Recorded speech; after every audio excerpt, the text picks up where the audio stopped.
person of Jesus at all. But back in his time, 2,000 years ago, he was known to be quite the socialite. I like to think that Cafe 360 banquet had happened 2,000 years ago. You would have been there in person.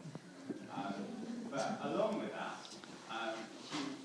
when you read the Bible and accounts of his life, you'd often find him at parties, at banquets, at weddings, and often at the temple talking to people as well, which is kind of like the equivalent of the Oxford Union, a place where people discuss, slightly stretching that bit, a place where people discuss big ideas. And not only that, but he engaged with quite a range of different people as well. So on the one hand, he engaged with the people who were really at the top of society, the people that had great reputations, people that were the leaders of their community. And then on the other hand, he was also known to engage with people who were much less popular in society, people who were outcasts. And it really is quite shocking what a range of people he's spoken to. As then, we now all really like our good reputations. We generally like to be thought of as successful people.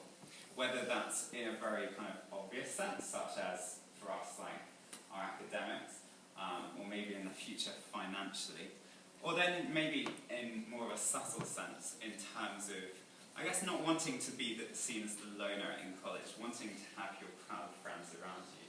We all like to be seen as a successful person. And yet, what quite a lot of us, what is true for us, is that nevertheless there are things that we perhaps have done that we are ashamed of, that we don't want people in college to know about. We have certain regrets that just the thought of other people knowing about sends a shiver up our spine. And the late singer Edith Piaf definitely tapped into that with this song, which an opticians recently used as part of their advertising campaign.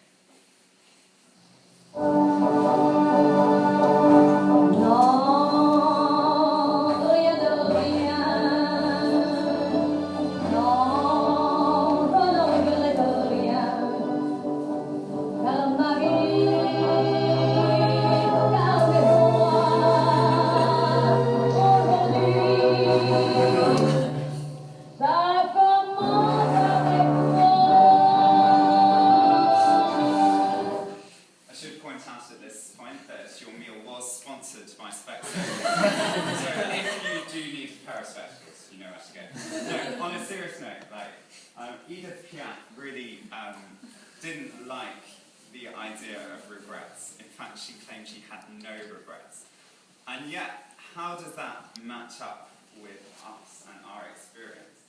I think most of us will be able to identify points in our lives where we've done something and we're just like, yeah, shouldn't have said that or shouldn't have done that.